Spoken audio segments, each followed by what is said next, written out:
Let's start off this video by saying if news outlets are going to promote influencers like Hannah Berner from Giggly Squad as red carpet interviewers, they need to properly prepare them, because not only did everyone think her interview with Megan Thee Stallion was an embarrassing watch as she was constantly cutting her off, but she's being called out all over the internet for masking her backhanded compliments that actually ended up exposing her as someone who's racist. At least that's what the entire internet thinks, and everyone is on her ass about it. This past week, parts of the internet have been buzzing about a red carpet mishap involving two podcasters chosen by traditional media organizations to do journalism. Vanity Fair, why? Social media influencer Paige DeSorbo and podcaster/comedian Hannah Berner were this year's Vanity Fair red carpet correspondents for the iconic Oscars after party. They both have a podcast together called The Giggly Squad, and let's just say they were not making anyone giggle with their interview that went viral this week. In fact, the complete opposite. Hannah was seen facing backlash all over social media after this clip went viral for making seemingly microaggressive statements towards Megan Thee Stallion during this Oscars interview. Now, Hannah appeared so caught up in the moment about Meg's stardom that she could only offer what was probably intended as praise, but to many viewers it instantly came off as a major microaggression, or even a macroaggression to some. This was the clip where Hannah pretty much says that Meg's music wants to make her fight. You could see Megan quickly shut down the notion, making clear that her music is not meant for when someone wants to fight. She was like, throw that fighting ish out the window and just get cute and be a baddie, which is pretty much how she wants people to feel when they listen to her music. Start my day with you.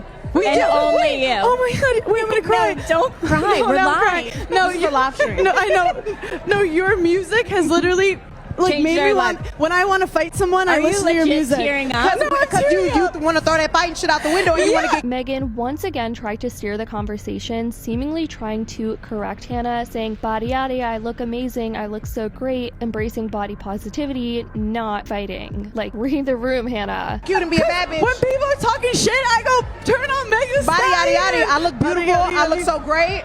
Wait, no, you look so good. Since the clip went viral, thousands online have called out Hannah's remark as microaggressive, reiterating that Megan's music is about self-confidence and having fun, not violence. Many also pointed out that Hannah's comment may have been influenced by Megan being a black artist. Vanity Fair has since removed the clip interview from its platforms, though it remains available as part of the full live stream. It's important to highlight that Megan herself became a very public victim of violence after Tory Lanez shot her in the foot in 2020, as we all remember. Meg's music makes her want to fight, not one of her songs talk about fighting. This was a hard microaggression. Hannah Berner is so obnoxious, oh my god. Why would she say Meg's music makes her want to fight? Is she serious? And as someone who claims to be a big fan of Megan and her music, I will say it's quite embarrassing for Hannah, because in Megan's 2018 song Cocky AF, Megan raps, B, does it look like I fight? And this was her take on fighting in an interview with Genius.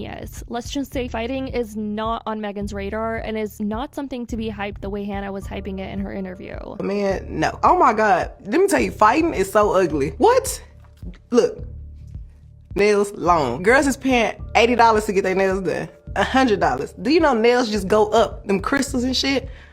Expensive. Bitch, you want to fight me with these expensive ass nails on? No. This hair was not cheap. You want to fuck up my lace? Man, you don't care about yourself. You want to fuck up your hair. That's crazy. Like, And I did my makeup real good. People just see no correlation between Megan Thee Stallion's music and fighting. Being like, is Hannah listening to the same Megan Thee Stallion we're all listening to, or is she in another world? Telling a DV victim that their music makes you want to incite violence is the epitome of being tone deaf. I am so glad that Megan attempted to correct Black Dress on her comment about listening to Meg's music when she's in a fighting mood. Great redirection from Meg, because how are you a fan and don't know Meg pushes for self-confidence while also letting people know don't play? These interviewers need to be trained so bad. They just bombarded her with statements and she couldn't get an answer out, defeating the entire purpose of an interview. Too comfortable, too disorganized, no structure, and rambling about themselves. And I completely agree. This person said, I wonder if the white celebrities had to endure their inappropriate questions and microaggressions. And so many people have been sharing their opinions on Hannah's interview interview, and it's going absolutely viral. This is something that I call white compliment, and truly what it is just a compliment, but it's really a microaggression disguised as a compliment, because white people do not know how to be with black people in spaces they don't think black people should be in. So oftentimes whenever I fly or if I'm in a gentrified white neighborhood, I get a lot of compliments on my hair. I could be wearing a t-shirt and jeans and a white girl inevitably will say, I love your outfit. And sometimes I'll be, I love your fit. Like, don't say that. They don't know how to be. And I looked at some of the other interviews that Hannah Berner and this other person did. They're not doing this with the other white people. So it's not just that your Megan Thee Stallion's music what makes you want to fight. It's also that you wouldn't let Megan Thee Stallion get a word in edgewise. You talking about how you crying and it brings confidence. And it's too much. It's too much because they're uncomfortable.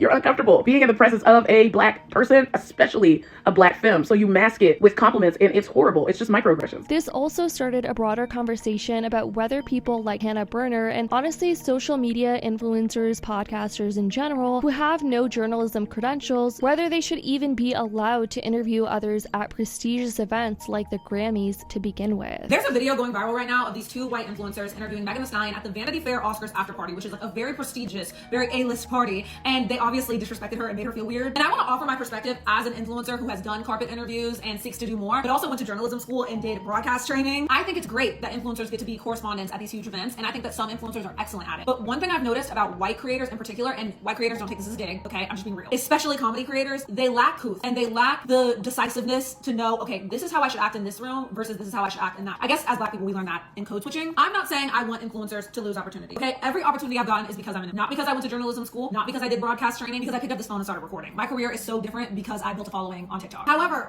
there is so much that goes into an interview that the viewer doesn't know, and that I think influencers that are like, oh yeah, I can just get a mini mic and go to the red carpet and interview, that as the industry gets more comfortable letting influencers in, we are going to see more moments like this happen. Before I interview anyone, like this was before I did a panel at Harvard, and this is my research job, okay? Pages and pages of questions, excerpts about every single woman. I walked up to every single woman that would be in the panel that I was moderating and asked how to pronounce their name and last name. My broadcast coach taught me to watch pretty much every single interview I can find of my interview subject before I interview them, so I can see the cadence and how they speak, what they get comfortable being asked, what they get uncomfortable being asked. And just off the top of my head with my pop culture knowledge, I'm not even planning on interviewing Megan Thee Stallion anytime soon. I would think, okay, don't mention anything about violence. Shouldn't even come up. This is a woman who was in a high profile case about being shot. Well, you guys, it's been well over days now, and Hannah has now broken her silence following all the backlash, and here's what she posted to her Instagram story yesterday. She says, interviewing Meg Thee Stallion was a dream of mine. I love her music, and it's my go-to whenever I need to boost my confidence before a show. Looking back at the interview, I wish I used any other word except fight to describe how her songs impact me. It was a careless choice of words, and though there was no ill intent, I recognize and acknowledge that what I said has a deeper meaning. And I'm so sorry to Megan. I appreciate everyone who brought this to my attention. Hannah. And guys, her responses to her apology are flooded with people saying, unconscious bias training 101. Would I say this if this person was white? Training over. She did the bare minimum with that apology. This took her so many days. It's been 4 entire days and this was it. I think the story apologies are done. Please sit down and speak. Put it on the grid. This isn't enough, to be honest. She's only apologizing because people got mad at her. She doesn't care otherwise. So let me know what you guys think about this whole Hannah Berner controversy, and also what do you think about her apology that she made? What do you think about the interview as well? I'd love to know your thoughts on all of this. Let me know. I love you guys so much, and as always, I'll see y'all in the next video.